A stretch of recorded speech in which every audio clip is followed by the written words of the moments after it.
6월 20일 티 없이 깨끗하신 성모 성심 기념일. 성부와 성자와 성령의 이름으로 아멘. 저의 주님, 저의 하느님, 당신께서 이곳에 계시며 저를 보시고 제 말씀을 들으심을 굳게 믿습니다. 허리 굽혀 당신을 흠숭합니다. 저희 죄를 용서하시고 이 기도 시간에 결실을 맺도록 은총을 베푸소서. 티 없으신 저의 성모님, 아버지시며 주인이신 성 요셉, 저의 수호천사여 저를 위하여 빌어주소서.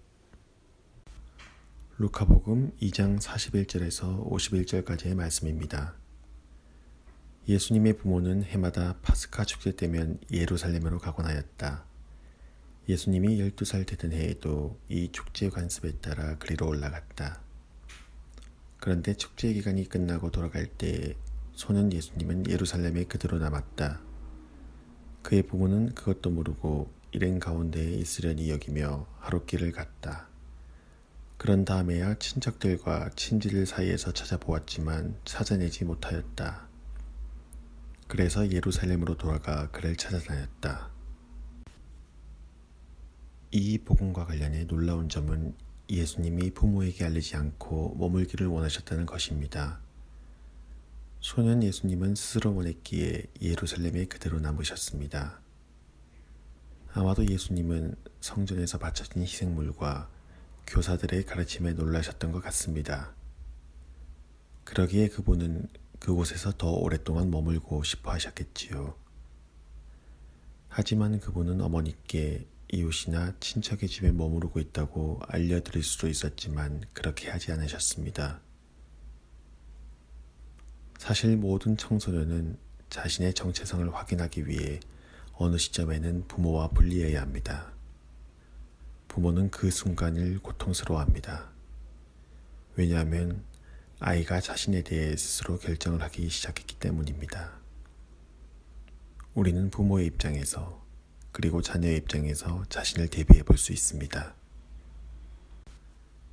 사흘 뒤에야 성전에서 그를 찾아냈는데 그는 율법 교사들 가운데에 앉아 그들의 말을 듣기도 하고 그들에게 묻기도 하고 있었다.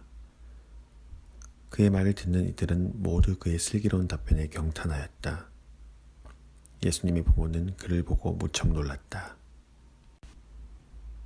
아마 예수님의 부모는 소년을 잃어버렸다고 생각했을 때지만 예수님은 편안하게 율법 교사들과 이야기하고 있었습니다.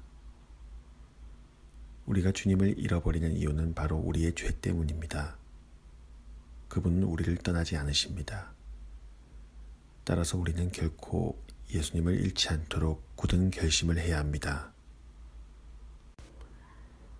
예수님의 어머니가 얘야, 우리에게 왜 이렇게 하였느냐? 내 아버지와 내가 너를 애타게 찾았단다. 하자 그가 부모에게 말하였다. 왜 저를 찾으셨습니까? 저는 제 아버지의 집에 있어야 하는 줄을 모르셨습니까? 그러나 그들은 예수님이 한 말을 알아듣지 못하였다. 예수님은 부모와 함께 나자렛으로 내려가 그들에게 순종하며 지냈다. 그의 어머니는 이 모든 일을 마음속에 간직하였다. 소년 예수님의 말을 예수님의 부모님은 알아듣지 못하였습니다. 우리가 항상 모든 것을 알 수는 없습니다. 우리가 무언가를 이해할 수 없지만 어떤 행동을 하거나 말을 할 수 있는 이유는 우리에게 그것을 알려주는 사람을 신뢰하기 때문입니다. 그와 마찬가지로 우리가 처한 상황에서 하느님의 뜻을 이해하지 못하지만 하느님께서 원하시는 것을 우리는 할 수 있습니다. 왜냐하면 그분의 명령이 우리의 유익을 위한 것이라는 것을 알고 있기 때문입니다. 하지만 그와 반대되는 것은 믿음이 충분하지 않다는 것을 의미합니다. 그리고 이 에피소드 후에 예수님께서는 모든 것을 순종하셨습니다. 하느님 아버지, 저는 이해하지 못하는 경우에도 당신의 뜻에 순종하고 싶습니다. 성모 마리아처럼 당신을 믿도록 도와주십시오. 아멘.